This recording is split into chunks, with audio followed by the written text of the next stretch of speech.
tardes, bienvenidos los hermanos de la Iglesia Paso de Cristo y todo aquello que se acerca por el Evangelio de Jesucristo. El mensaje de hoy se llama La rebelde y la desleal. El texto está en el libro de Jeremías, capítulo 3, versículos 10 y 11. Dice así: Con todo esto, su hermana la rebelde Judá no se volvió a mí de todo corazón, sino fingidamente, dice Jehová. Y me dijo Jehová: ¿ha resultado justa la rebelde Israel en comparación con la desleal Judá? ¿Cuál es el mayor problema de la humanidad? El pecado. ¿Por qué? Porque la consecuencia del pecado es la muerte. Romanos 6:23 dice, porque la paga del pecado es muerte. Y en toda la Biblia afirma que no hay justo ni siquiera uno. Romanos 3, 10, 12 dice así, como está escrito, no hay justo ni aun uno. Todos se desviaron a una, se hicieron inútiles. No hay quien haga lo bueno, no hay ni siquiera uno. El resultado es que todos merecemos la muerte. Todos estábamos muertos en delitos y pecados y condenados a la muerte eterna, sin nada que pudiéramos hacer algo para rever esta situación tan lamentable. Pero, gracias a Dios que por su gran amor nos envió a su Hijo para salvarnos. Efesios 2, versículo 1, 4 y 5 dice así, y Él os dio vida a vosotros cuando estabais muertos en vuestros delitos y pecados. Pero Dios, que es rico en misericordia, por su gran amor con que nos amó, aun estando nosotros muertos en pecado, nos dio vida juntamente con Cristo. Por gracia soy salvo, dice. Romanos 6:23, leímos recién, porque la paga del pecado es la muerte, mas la dádiva, carisma en griego, don, regalo, la dádiva de Dios es vida eterna en Cristo Jesús, Señor nuestro. Y el pasaje muy conocido, Juan 3:16, porque de tal manera amó Dios al mundo que ha dado a su Hijo unigénito para que todo aquel que en Él cree no se pierda, mas tenga vida eterna. Entonces, ¿está todo solucionado? Sí, por parte de Dios, sí. Él hizo todo para que seamos salvos. Dios, por su amor y gracia, nos dio la vida eterna en Cristo Jesús. Gracias a Dios, gracias a Jesús. Entonces, ¿toda la humanidad es salva? Podría serlo, pero no es así por falta de arrepentimiento genuino. En el pasaje bíblico de hoy, Dios nos dice que hay dos maneras de hacer el mal. El ser rebelde a la voluntad de Dios, como lo hizo el reino del norte, Israel, y después se perdieron, ¿verdad?, los 10 tribus por la invasión de Asiria, y bueno, después prácticamente desapareció, no dejó ella. Y también está, otro mal es el de arrepentirse fingidamente, como lo siguió haciendo el reino del sur, Judá, que es la santa. Y Dios dice que estas dos actitudes son malas, pero sorprendentemente Dios afirma que en última instancia la rebelde Israel resultó ser más justa que la desleal Judá. Justa, no que se portó bien, sino que es coherente, ¿verdad? Por eso, como creyentes, vamos a ver sobre la necesidad del arrepentimiento genuino y en todos los ministerios servir de buena voluntad, como al Señor y no a los hombres, conforme a Efesios 6:7, y ser salvo por gracia y fe y jamás caer de ella. El gran problema, como un punto mayor, el problema mayor del hombre consiste en no arrepentirse. Primero, están los que no se arrepienten porque no creen en Dios. Vimos que Dios había hecho todo lo que Él puede hacer. Pero Dios no nos hizo robot, gracias a Dios. Dios nos respeta. Dios nos hizo a su imagen y a su semejanza, conforme Génesis 1:27 y sus concordantes. Nos dio la capacidad de hacer las cosas por motu propio, hacer actos voluntarios y ser responsable por esos actos. Un acto humano es un acto de voluntad, cuando hace algo teniendo conciencia de lo que hace y poder dirigir sus acciones. Es decir, un acto hecho con discernimiento, intención y libertad. No vamos a profundizar, pero ¿qué es el discernimiento? Es distinguir algo, una cosa de la otra. Es saber distinguir lo bueno y lo malo. Intención es la determinación de la voluntad en orden a un fin, es decir, querer hacerlo. Libertad es la facultad natural que tiene el hombre de obrar de una manera u otra, o sea, poder elegir. Entonces, yo tengo el discernimiento, sé lo que está bien y el mal. Intención, sé que esto es bueno o malo, pero quiero hacerlo. Y libertad, nada me impide. Puedo hacerlo o dejar de hacerlo, soy libre de hacerlo y lo hago. Cuando ocurren estas cosas, se dan tres elementos, decimos que es un acto voluntario, de acto voluntad, acto humano, y por eso somos responsables por esos actos. Y por eso, Dios es el primer y más grande donante de la historia. Donante es el que dona y el donatario es el que acepta la donación y recibe. Donación es la liberalidad que alguien transmite gratuitamente algo que le pertenece a favor de otra persona que lo acepta. Entonces, donación es un contrato donde un donante, el que regala, lo dona, que es un don regalo, y hay un donatario que acepta gustosamente ese regalo y recibe. Entonces hay un acuerdo de voluntad. Entonces hay por parte de Dios de dar por gracia, regalar, y hay por parte del hombre aceptar por fe y recibir. Entonces se perfecciona esa salvación. De gracia soy salvo y por fe. Eso es lo que dice en Efesios capítulo 2, versículo 4-9. Pero Dios, que es rico en misericordia, por su gran amor con que nos amó, aun estando nosotros muertos en pecado, nos dio vida juntamente con Cristo. Por gracia soy salvo. Gracia es carisma, regalo no merecido, don. Porque por gracia soy salvo por medio de la fe. Y esto no de vosotros, pues es un don de Dios, no por obra para que nadie se gloríe. Dios nos da por gracia y nosotros recibimos por fe y se perfecciona la salvación. El problema es que muy lamentablemente son muchos los que no aceptan recibir el regalo.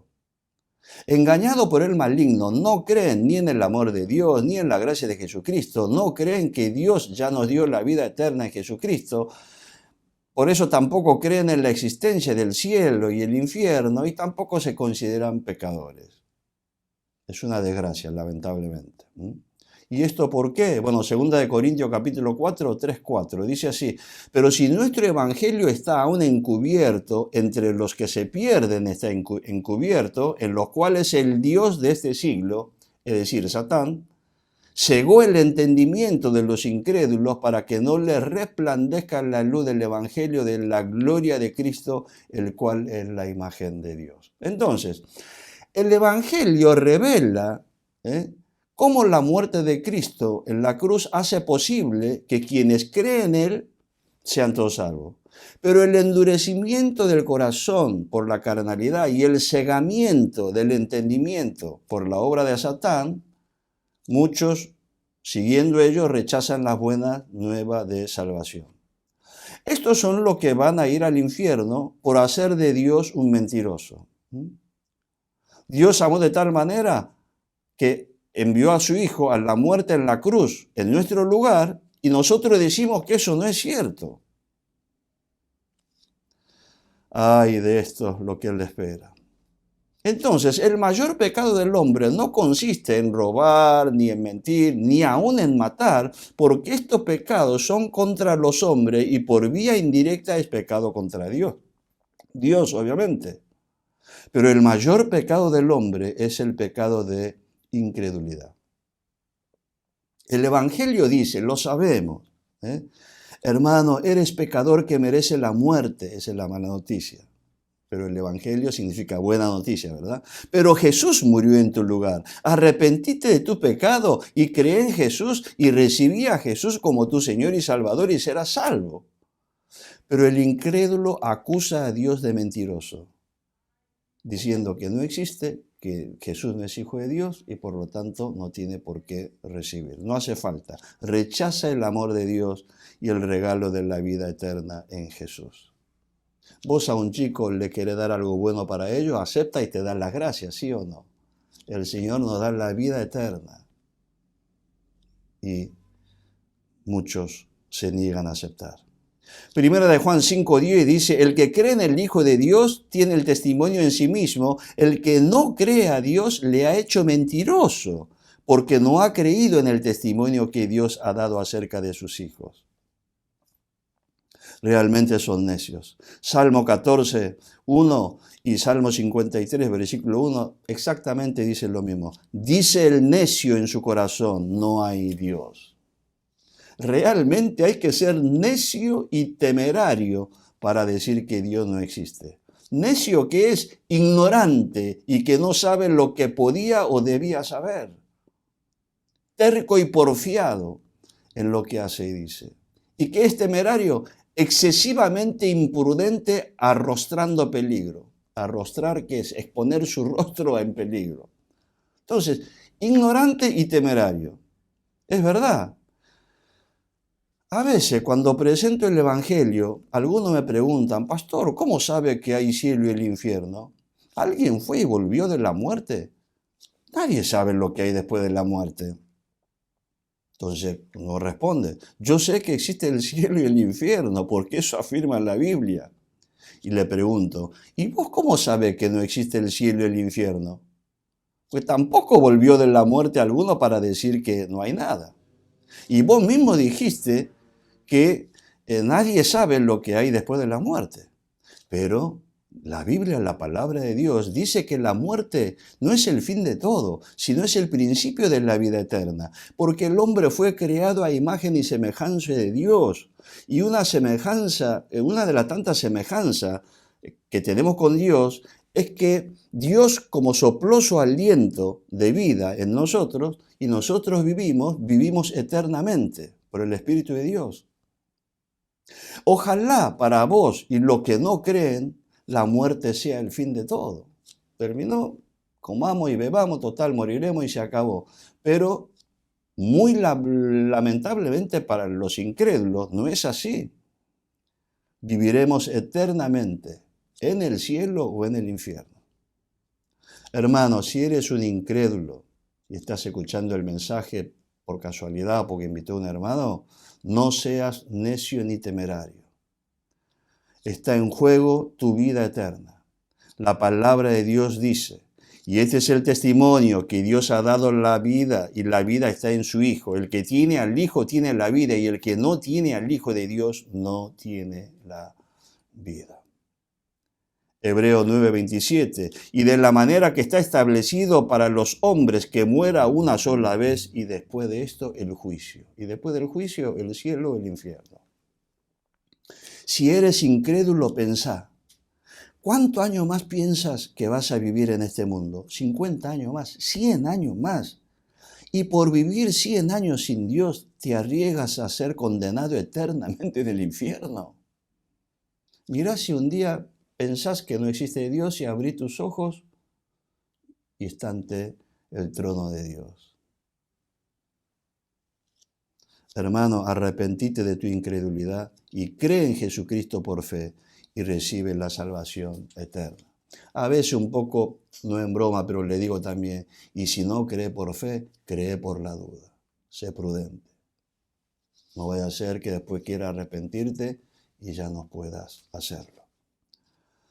2. Los que no se arrepienten por ser incrédulos y están los que no se arrepienten. ¿Saben por qué? Porque no se consideran pecadores aunque creen en Dios. Estos son los que dicen, yo creo en Dios, creo en Jesús, creo en la existencia del cielo y del infierno, pero voy a ir al cielo porque no soy tan pecador. Jeremías 2, 34, 35 dice, sin embargo, en todas estas cosas tú dices, soy inocente, de cierto su ira se apartó de mí. He aquí yo entraré en juicio contigo porque vos dijiste, no he pecado.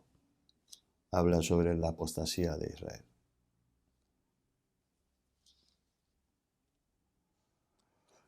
Jesucristo predicaba y estaban estas personas. Juan 8, 39 al 41. Respondieron y le dijeron, nuestro padre es Abraham. Jesús le dijo, si fueses hijo de Abraham, las obras de Abraham haríais. Pero ahora procuráis matarme a mí, hombre que os he hablado la verdad, la cual le he oído de Dios. No hizo esto Abraham. Vosotros hacéis las obras de vuestro padre. Entonces le dijeron, nosotros no somos nacidos de fornicación. Un padre tenemos, que es Dios. Se consideraban hijos de Dios y no conocía al Hijo de Dios. Juan 9, 40, 41, Jesús responde a los fariseos, ¿no? Entonces algunos de los fariseos que estaban con él al oír esto le dijeron, ¿acaso nosotros también somos ciegos? Jesús le respondió, si fuerais ciegos, no tendríais pecado, porque él los sanaría, ¿verdad? Pero ahora, porque decís, vemos, vuestro pecado permanece. Muchos dicen, yo creo en Dios, y agregan, mirá, si hay realmente cielo y el infierno, modestamente creo que voy a ir al cielo, no porque sea un super santo, sino porque simplemente, y de verdad, me considero una buena persona, porque no hago mal a nadie, no miento, trato de no mentir, y ayudo cuando puedo hacerlo, y además creo que Dios es un Dios lleno de amor. Esto lo hace mucha gente, y de manera especial un católico. Le voy a explicar por qué. Esto solo a favor de Jesucristo, ¿eh? Un católico practicante es aquel que asiste regularmente a la iglesia o por lo menos una vez al año.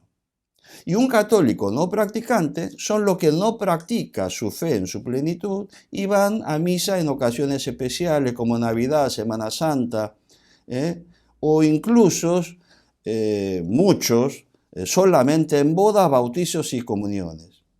Estos últimos son llamados por muchos católicos BBC, bodas, bautizos y comuniones. Entonces hay muchos católicos BBC. Pero un católico no practicante sigue siendo considerado formalmente como un católico según la ley canónica. Y como los católicos practican el bautismo de infantes, cuando todavía ni siquiera tienen discernimiento, intención y libertad, y son bautizados sin tener conciencia de sus actos, ¿cuál es la consecuencia? Nunca se arrepienten. Y si se arrepienten en algo, va y confiesa, más o menos, no con detalle, al cura, que es otro hombre. Pero se declaran salvos por cumplimiento de los sacramentos, que son 7, no lo vamos a ver hoy. Ay de los que creen con mérito suficiente para ir al cielo por participar de algunos sacramentos y tener una moral más o menos media alta. Ay de los que no se arrepienten, que es el primer paso de la salvación. Hermano, si tú eres uno de ellos, te insto en el nombre de Jesús. Arrepiéntete de todo corazón. Pide perdón de todos tus pecados a Dios en el nombre de Jesús. Recibe a Jesucristo realmente como tu Señor y Salvador y sé salvo por fe. Después están los que se arrepienten livianamente, sin tomar real dimensión del ser cristiano. Esto habla del mundo evangélico, ¿no? Muchas veces. Hermano, y nosotros los evangélicos nos creemos mejores, ¿verdad? Inconscientemente por ahí decimos que somos mejores católicos, qué sé yo, que aquellos que no creen en Dios o aquellos católicos BBC, pero creemos que nosotros somos santos porque venimos a la iglesia regularmente. Pero ¿qué dice el Señor Jesús? En Lucas 13, 2 a 5 dice así, y eso le dice a los discípulos y a todos los que le oían. En este mismo tiempo estaban allí algunos que le contaban acerca de los galileos cuya sangre Pilato había mezclado con los sacrificios de ellos. Respondiendo Jesús le dijo: ¿pensáis que estos galileos, porque padecieron tales cosas, eran más pecadores que todos los galileos? Os digo, no. Antes, si no os arrepentís, todos perecéis igualmente. Y agrega más: o aquellos 18 sobre los cuales cayó la torre de Siloé y lo mató, ¿pensáis que era más culpable que todos los hombres que habitan en Jerusalén? Os digo, no. Antes, si no os arrepentís, todos pereceréis igualmente. Así que en vez de compararte con otro livianamente y decir que sos salvo, medita en tu corazón. Y si te bautizaste con arrepentimiento del labio como una formalidad y en realidad nunca te arrepentiste de todo corazón y dices ser evangélico y vas a la iglesia, te insto que lo hagas ahora en el nombre de Jesús, pedirle perdón por todos y cada uno de tus pecados y cree y recibe a Jesús como tu Señor y Salvador y serás salvo. 4. Están los que se arrepienten fingidamente. Estos creyentes son los que más daño causan porque tienen malos pensamientos e influyen negativamente. Y tapan la gloria de Dios. Son los que se arrepienten en apariencia, aparenta pesar, padece aflicción, pero en su interior no hay pesar, no hay contrición, no hay profundo dolor de haber ofendido a Dios. Los que se arrepienten fingidamente son, por consecuencia, lo de la fe fingida, como dice a contrario senso en 1 Timoteo 1:5, y también vive con el amor fingido, también Romanos 12:9 a contrario senso. Lo hace ser para ser visto por los hombres, viviendo una vida religiosa con hipocresía, para ser visto por los hombres. Mateo 6, 16, 18 dice así: cuando ayunéis, no seáis austeros como los hipócritas, porque ellos demudan su rostro para mostrar a los hombres que ayunan. De cierto os digo que ya tienen su recompensa. Pero cuando tú ayunes, unge tu cabeza y lava tu rostro para no mostrar a los hombres que ayunas, sino a tu Padre que está en secreto, y tu Padre que ve en lo secreto te recompensará en público. Ayuno, bueno, en el Antiguo Testamento el ayuno era obligatorio una vez en el año, en el día de la expiación. Expiar de la culpa y salvarse de la muerte, ¿no? Entonces era obligatorio ayunar. Y el que no lo hacía era eliminado del pueblo. O sea que era obligatorio una vez. El ayuno consistía en, además de abstenerse de ingerir alimentos, ¿no? Las personas que ayunaban debían humillarse mediante la oración y el uso del cilicio.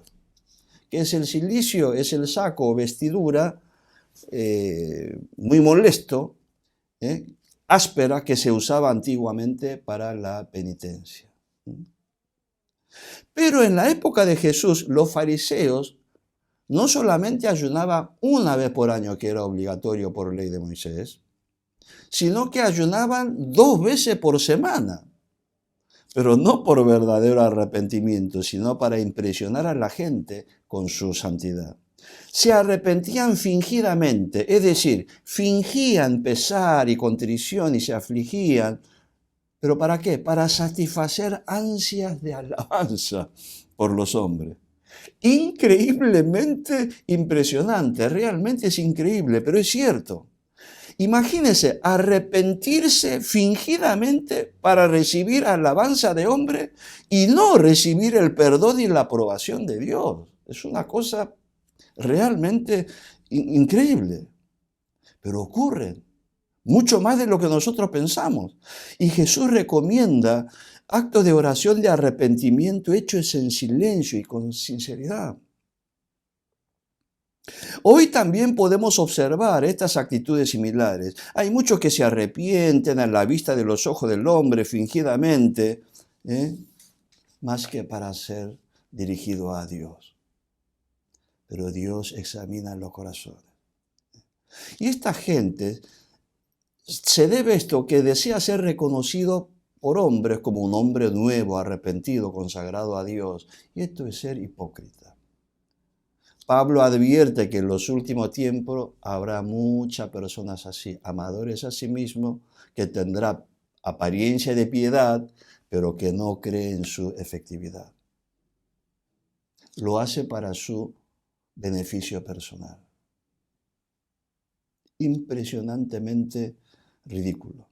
Segunda de Timoteo 3:5 dice, tendrán apariencia de piedad, pero negarán la eficacia de ella. A estos evita. Y segundo gran punto, por eso Dios llama al arrepentimiento genuino. Esto fue ad eternum, digamos, desde el principio hasta el fin, desde el principio.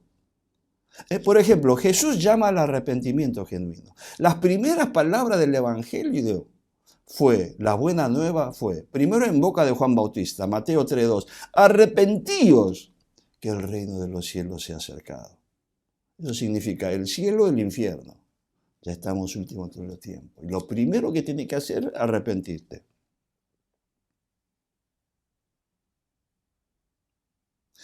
Mateo 4:17, Jesús comienza con la misma palabra. Desde entonces comenzó Jesús a predicar y a decir, arrepentíos porque el reino de los cielos se ha acercado. En Marco especifica más todavía. El tiempo se ha cumplido y el reino de Dios se ha acercado. Arrepentíos y creed en el Evangelio. Entonces, lo primero que Dios exige de nosotros es el arrepentimiento. ¿Y qué es el arrepentimiento? Metanoia, en griego, cambio de mentes, afectos, convicciones y entrega que nace por el temor de Dios. Y el pesar por las ofensas cometidas en contra de Dios. El arrepentimiento que lleva la fe de Jesucristo, después se traduce en un cambio visible en la vida, que es llamado también frutos dignos de arrepentimiento. Si hay arrepentimiento, hay frutos dignos de arrepentimiento. Son nuestras actitudes cambiadas radicalmente. Entonces, al oír el Evangelio de Jesucristo, primero damos el primer fruto de arrepentimiento. Y el arrepentimiento, que es confesión de pecado y conversión, nos va a dar fruto digno de arrepentimiento. Y el Evangelio y arrepentimiento es la condición sine qua non, condición necesaria para recibir por fe a Jesús. Porque si vos te crees santo y no te arrepentís de nada, es imposible recibir a Jesús como Salvador. Porque recibir a Jesús significa que tú eres pecador. Por eso los pecadores son llamados al arrepentimiento, a la metanoia por Jesús. Mateo 9:13 y muchos. Y pues aprender lo que significa misericordia quiero y no sacrificio, porque no he venido a llamar a los justos, sino a pecadores al arrepentimiento. Lucas 5 dice lo mismo. El Evangelio de Jesucristo que se predica, ¿qué es? Es para el arrepentimiento y perdón de pecado. Lucas 24:47 dice, y que se predicase en su nombre, en el nombre de Jesucristo, el arrepentimiento y el perdón de pecados en todas las naciones. Se predica el arrepentimiento y luego de eso, obviamente, el perdón de pecados. Hechos 5:31, lo mismo.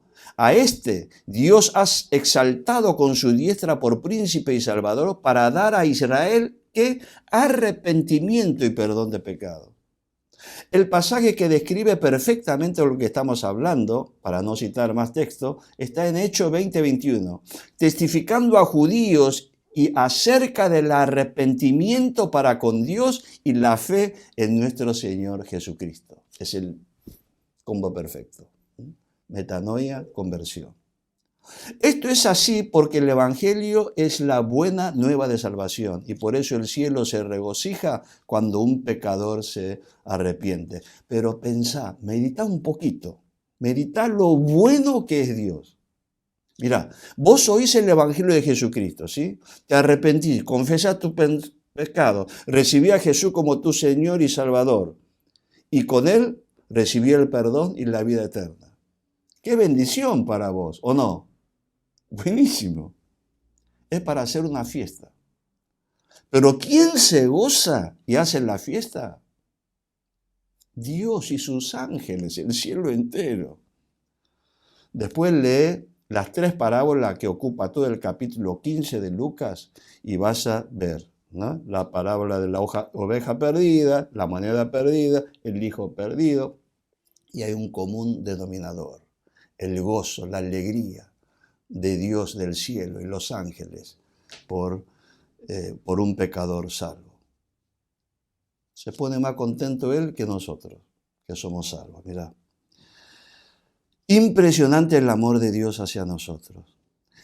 Es hasta incomprensible su tan gran amor por nosotros. Este es el Evangelio del Reino de Dios, predicar el arrepentimiento y perdón de pecados. Una pregunta, estamos en presencia de Dios. ¿Vos te arrepentiste de corazón? ¿Sentiste profundo dolor de los pecados que cometiste? ¿Confesaste que eres pecador? ¿Confiesas todo tu pecado sinceramente? Si no lo hiciste, aún te insto a hacerlo hoy. Sé humilde y arrepiéntete de todo corazón. Entra en comunión con Dios y pide perdón. Es el primer paso del creyente y no podemos seguir construyendo si no hemos arrepentido genuinamente. Segundo, por eso Dios aborrece el arrepentimiento fingido. En el texto bíblico de hoy, de esto íbamos a hablar, aparece Israel, reino del norte, y Judá, reino del sur.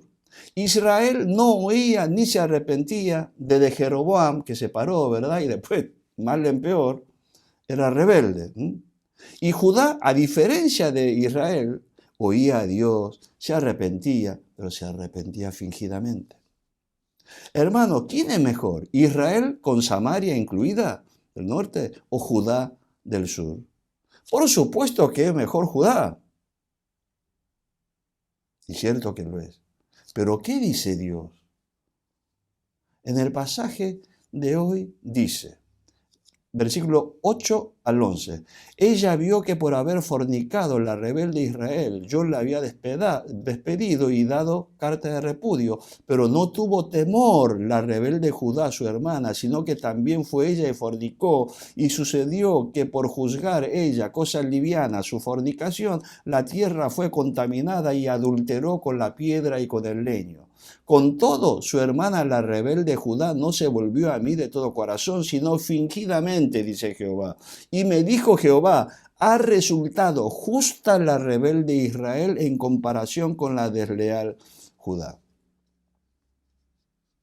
Israel, por ser rebelde, fue eliminado. En el año 722 a.C., invasión de Asiria, fue llevado cautivo, mezclado sangre, Samaria y todo.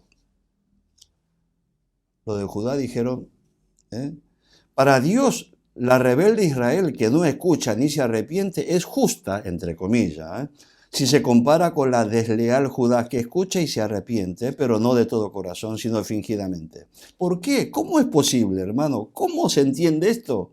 ¿Cómo es que Israel que peca, no oye ni se arrepiente es más justa, no la mejor, sino justa, que Judá? Que si bien peca, sí oye y se arrepiente, al menos fingidamente. Esto es así porque Israel, la rebelde, en ella no hay hipocresía. Es mala y actúa mal, pero es lógico y consecuente. Es rebelde y actúa como un rebelde. Es justo, coherente, razonable que el rebelde actúe conforme a su rebeldía. Sus acciones corresponden a lo que es y a lo que se espera. Le voy a dar una pregunta, un ejemplo. Un ladrón roba con un arma de fuego. Está mal porque es un delito apoderarse total o parcialmente cosa ajena, ¿verdad? Pero es justo en el sentido de que hace lo que de un ladrón se espera. Es decir, que sus acciones hacen justicia a su nombre. Uno ve a un ladrón y tiene cuidado de un ladrón que tiene un arma porque sabe que va a robar, ¿verdad? Ahora, si el que roba en vez del ladrón es un policía, uniformado, ¿no? El policía roba con un arma de fuego. ¿Está mal? Sí, está mal porque es exactamente el mismo delito, pero es mucho peor por la maldad de corazón, porque hay hipocresía. ¿Cuál de los dos es más injusto o peor? ¿El ladrón que roba con su arma o el policía que roba con la arma reglamentaria? El policía es más injusto. ¿Y cuál es más coherente, justo? El ladrón. Pero no que el ladrón es bueno, hizo el mal, pero por lo menos es coherente con lo que hace. El policía es doblemente injusto porque fue instruido para evitar delitos, cobra para evitar delitos, y el Estado le provee de todas las armaduras, chaleco antibalas, además la pistola reglamentaria para evitar el delito. La policía representa, es un símbolo de la ley y está para guardar la ley, para hacer guardar la ley, para evitar delitos. Y eso es lo que ocurría con Judá. Decía ser santo y descalificaba a todo Israel, y en especial a Samaria, por ser idólatras, impuro, por la mezcla de sangre que había producido con todos los gentiles, y ellos se declaraban puros, los verdaderos guardianes de la ley y de la tradición como el pueblo de Dios. Pero ¿qué hacían? Ellos también hacían exactamente lo mismo, iban tras los Baales, vimos, piedras, leños. Pecaban más que abiertamente, solapadamente. Pablo dice, y esto en Antiguo Testamento, Nuevo Testamento, ustedes lo ven en la vida de Jesús, en confrontación con los fariseos, y Pablo también. Romanos 2 dice, por lo cual eres inexcusable, hombre, cualquiera que sea tú que juzgas, pues en lo que juzga a otro te condenas a ti mismo, porque tú que juzgas haces lo mismo. Mas sabemos que el juicio de Dios contra los que practican tales cosas es según verdad. ¿Y piensas esto, hombre, tú que juzgas a los que tal hacen y hacen lo mismo, que tú escaparás del juicio de Dios? ¿No? Porque no hay acepción de persona para con Dios, porque todos los que sin ley han pecado, sin ley también perecerán, y todos los que bajo la ley han pecado, por la ley serán juzgados.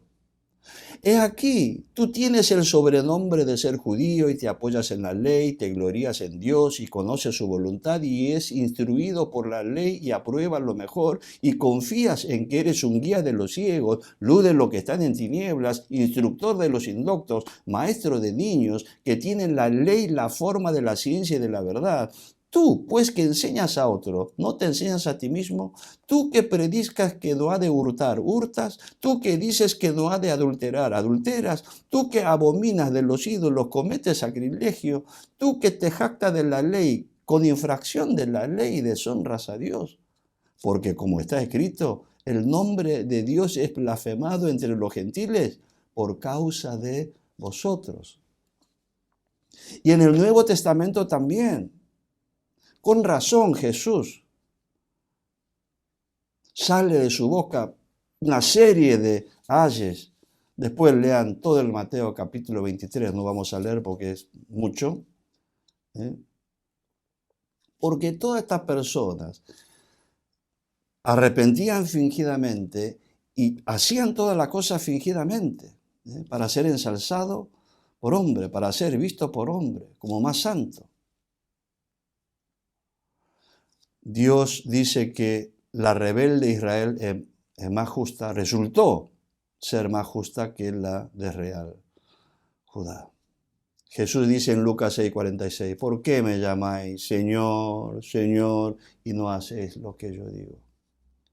El arrepentimiento verdadero, la metanoia, produce un cambio en la mente, actitud y vida. En Efesios 4, 23 al 30 hay algunos ejemplos, ¿no? Y dice, y renovaos en el espíritu de vuestra mente y vestíos del nuevo hombre, creado según Dios en la justicia y santidad de la verdad, por lo cual, desechando la mentira, hablad la verdad, cada uno con su prójimo, porque somos miembros de los unos de los otros. El que hurtabas, no hurte más, sino que trabaje, haciendo con sus manos lo que es bueno, para que tenga que compartir con el que padece necesidad. Ninguna palabra corrompida salga de vuestra boca, sino que sea buena para la necesaria edificación, para dar gracia a los oyentes. Y no contristéis al Espíritu Santo de Dios, con el cual fuiste sellado para el día de la redención. ¿Esto qué está diciendo? Ustedes ya se arrepintieron genuinamente. Si tienen realmente cambio, si tienen esa metanoia, cambio de mente, actitud, se tiene que traducir necesariamente en la vida diaria, que es también llamado por Juan Bautista frutos dignos de arrepentimiento. O sea, el que mentía antes de conocer a Jesús, ahora no hay que mentir más, hablar la verdad. El que antes hurtaba, no hay que hurtar más, trabajar y ayudar, ¿no? El que causaba división no, antes, bueno, ahora hay que trabajar para la unidad. El que te administraba con un fin de lucro personal, si eres un pastor, ahora tiene que hacer por amor hacia el mal. El que era soberbio tiene que ser humilde. El que era rico solamente en riqueza tiene que ser rico en las buenas obras, como manda Pablo. O sea, para hacerla más simple, pensá en una palabra, cuando un acto pensá en antónimo, todo lo contrario. Antes era malo, ahora tiene que ser bueno. ¿Está bien? Eso es. Como la mujer pecadora. Antes te prostituía, ahora tiene que entrar al servicio a Dios. Un cambio radical. Dios, como buen esposo, decía que la esposa adúltera se arrepienta de todo corazón y vuelva, pero o en su defecto, que reciba la carta de repudio, de divorcio, y que se vaya, como lo hizo Israel.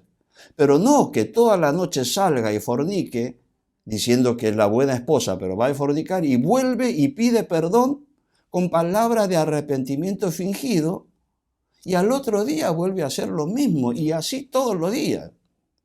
Recuerden que el texto de hoy está dirigida a Judá, del pueblo de Israel, pero Judá que es el más santo del pueblo santo. Por eso, hermano, tratemos de no pecar, pero si pecamos, arrepintamos de todo corazón y no meramente de palabra, no arrepentimiento fingido, porque eso es considerado doblemente injusto por Dios.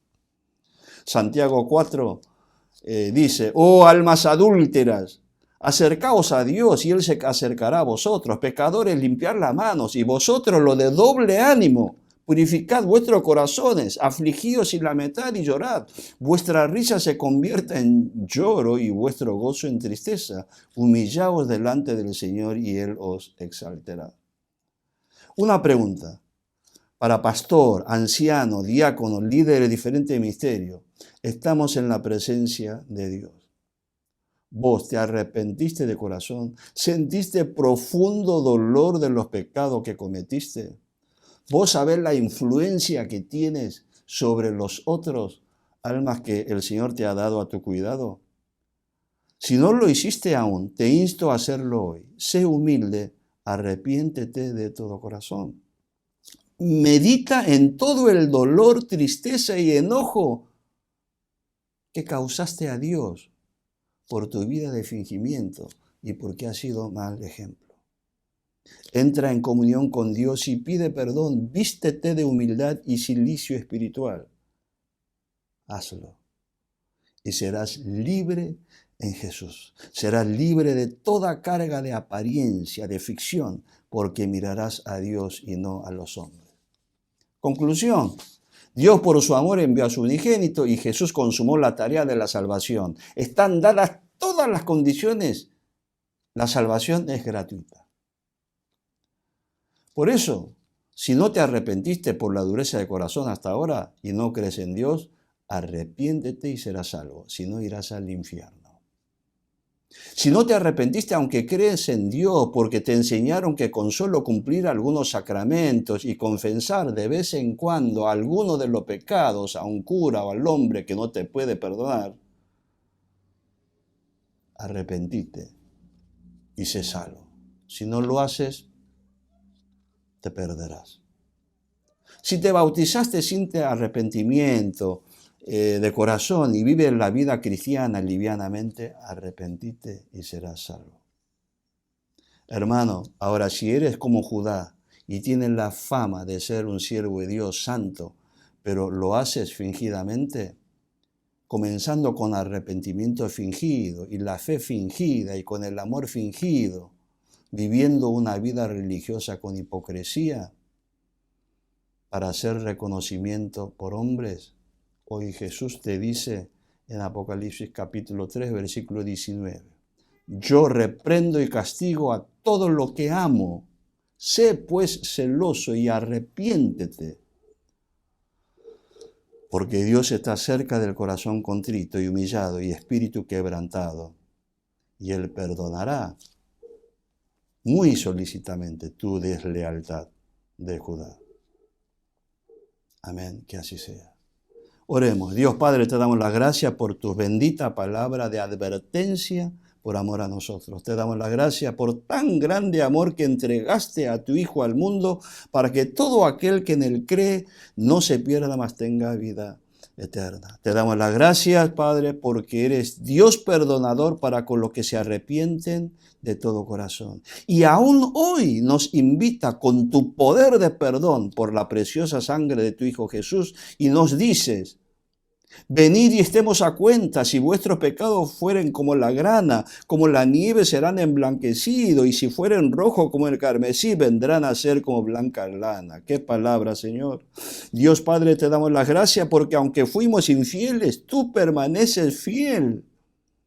Y si confesamos nuestro pecado, tú eres fiel y justo para perdonar nuestros pecados y limpiarnos de toda maldad. Padre, te damos las gracias por el Espíritu Santo que nos convence de nuestros pecados. Padre, nos arrepentimos de todo corazón sin fingimiento de nuestra rebeldía al desobedecer y también nuestra deslealtad al hacer las cosas fingidamente.